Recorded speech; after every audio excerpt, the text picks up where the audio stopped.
সূর্যদেব তার সারাদিনে কাজ সেরে মাঠে যাবার প্রস্তুতি নিচ্ছেন। মানে এখন সূর্যাস্ত চলছে, আর আমাদের জীবন থেকেও আরও একটি দিন বিদায় নিচ্ছে। এই দিনের শেষ আলোয় আমি তোমাদের শোনাতে চলেছি সূর্যাস্তের পরের গল্প। হাই, আমি স্নেহাশিস। নতুন একটি ভিডিওকে সকলকে স্বাগত। তোমরা এখন দেখছো লেটস গো ব্লগ। আর এখন আমি রয়েছি বাদশাহী রোডে। এই বাদশাহী রোড ধরে আমি এগিয়ে চললাম পূর্ব বর্ধমানের দিকে।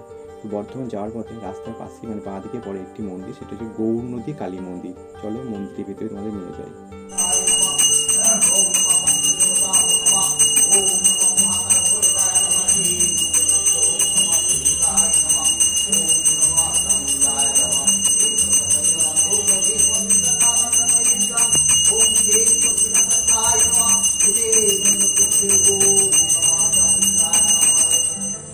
আমায় একটু জায়গা দাও, মায়ের মন্দিরে বসি।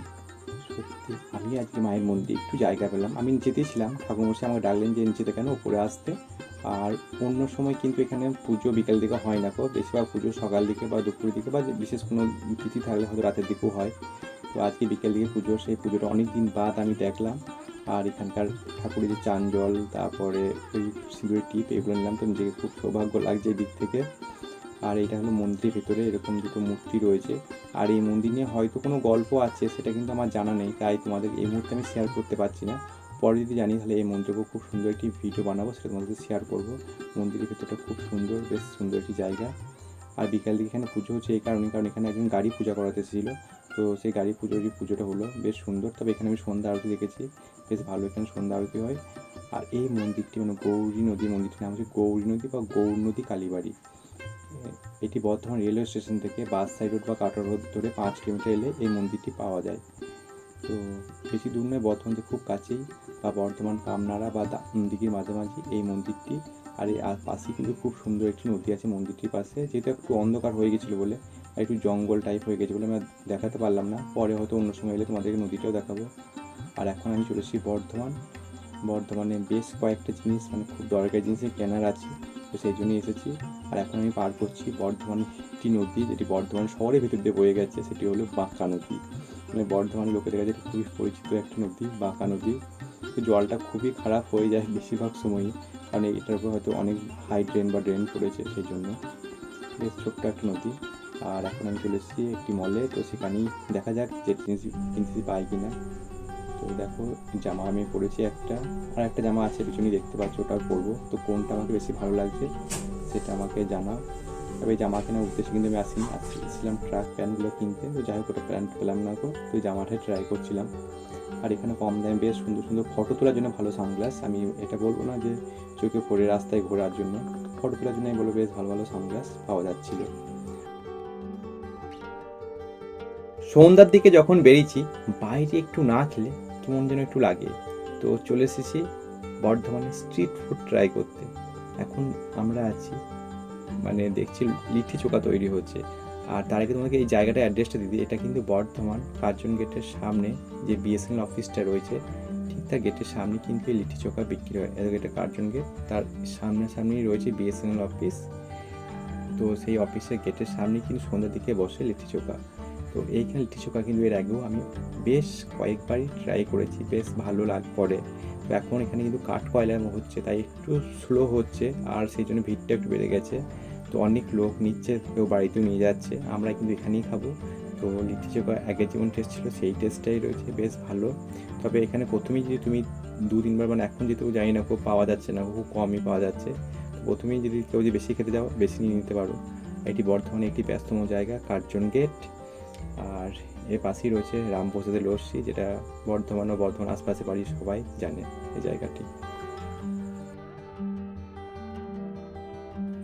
এখন আমি আছি বর্ধমানে ব্যস্ততম মার্কেটগুলির মধ্যে অন্যতম একটি মার্কেট, দত্ত মার্কেট সন্ধ্যার দিকে অন্য সময় বেশ ভিড় থাকে। এখন আমি দেখতে পাচ্ছি, মানে ভোটের পর যে 8:30 বাজনা বাজে, প্রায় দোকানই বন্ধ হয়ে যাচ্ছে। আর বইয়ের দোকান এখানে একটি ছিল, সেই দোকানটা প্রায় ভিড় থাকে বলে এই দিকটি দোকান আছে একটু ফাঁকা সেই তুলনায়। তো সেই জন্য এই দোকানটাতে আসা, একটু দেখে নেওয়াও হবে। তো বইয়ের দোকানে এক হাতে বই আর এক হাতে ক্যামেরা কন্টিনিউ করা সম্ভব ছিল না, তাই বইগুলো কিনে এসে বাড়িতেই খুলে দেখাচ্ছি, আর তোমাদেরকেও সেটা শেয়ার করছি যে কি বই, কার বই কেনা হয়েছে। তো আমার বই নয়, কারণ এগুলো হচ্ছে ক্লাস 12-এর 3rd সেমিস্টারের বই। তো প্রথমে যে বইটা দেখতে পাচ্ছি শিক্ষা বিজ্ঞান, তারপরে রয়েছে দর্শন, আর রয়েছে ভূগোল আর সংস্কৃত। তো এই যে বই কটা আমার নয়, আমার বোনের বই। তো তার যে বইগুলো কিনতে তার মধ্যে হইলো একটা কাজ, আর আমার সেভাবে কাজ খুব একটা হয়নি কো। তো যাই হোক, বই কটা দরকারি ছিল। বইগুলো আমাদের এখানে পাওয়া যায় না এমন নয়, এখানেও পাওয়া যায়, কিন্তু আমি ভাবলাম যে বর্ধমানে কিনি একটু ডিসকাউন্টটা বেশি থাকবে, তো সেই জন্যই নেওয়া। আর একটা জিনিস তোমার দেখাবো এই বইগুলোর মধ্যে, সিলেবাসটা, যে এদের একটা সেমিস্টার মানে 6 মাসের, 6 মাসে কত বড় সিলেবাস, মানে পুরো একটা ইয়ারের সিলেবাসকে এরা ভরে দিয়েছে 6 মাসের সিলেবাসের মধ্যে। মানে আমার সেটাই মনে হচ্ছে, এই বইটি কিন্তু 6 মাসের বই। তো স্টুডেন্টরা কত পড়বে কয়েকটা মাসের মধ্যে, তার মধ্যে 1 মাস পর বই পাওয়া যায়, হয়তো তারা 5 মাস পড়ার সময় পায়, এই 5 মাসের মধ্যে এতটা বড় সিলেবাস কভার করতে হবে তাদেরকে। জানি না সরকার কীভাবে যে সেমিস্টারটা চালু করেছে, এটা আমার একদম ভালো লাগেনি কেউ, যে এত বড় বড় সিলেবাস 6 মাসের মধ্যে করে দেওয়া। এটা ইয়ারের হলে ঠিক ছিল, বা হাফ হাফ করে দিতে পারতো, আর পরের 6 মাসটা হয়তো না দিতে পারতো। তো এটাই ভালো, এতে স্টুডেন্টদের বই কিনতে হচ্ছে 2বার করে, আবার 2বার আলাদা সেমিস্টারের বই। এই একটি বই মাত্র 2টো সেমিস্টারে পাওয়া যাচ্ছে, ফার্স্ট ও সেকেন্ড সেমিস্টার একসাথে অ্যাড করা রয়েছে। এতে এদের একটা বইয়ের দামই প্রায় 200 টাকা কাছাকাছি পড়ছে। তো স্টুডেন্টদের খরচও বেশি, পড়তেও অনেকটা বেশি হচ্ছে।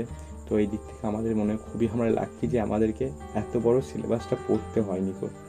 হয়তো আমাদের বড় কোশ্চেন থাকতো, এ থাকতো, সেসব দিতে ঠিকই আছে। তো দেখতেই পাচ্ছ কেমন সিলেবাস। কেমন লাগলো তোমাদের আজকের এই ব্লগটি? আর তোমাদের ক্লাস সেমিস্টারে যে 12 সেমিস্টার বা 11 সেমিস্টারটি কি পছন্দ, সেটা অবশ্যই জানিও। আমার কিন্তু পছন্দ নয়। তো ভিডিওটি যদি তোমাদের ভালো লেগে থাকলে অবশ্যই আমার এই চ্যানেলটাকে লাইক, শেয়ার ও কমেন্ট করে দিও। আর তোমাদের সাথে আমার দেখা হবে নেক্সট অন্য কোনো ব্লগে, অন্য কোনো কন্টেন্টের উপরে। তো সবাই খুব ভালো থেকো, সুস্থ থেকো, বাই।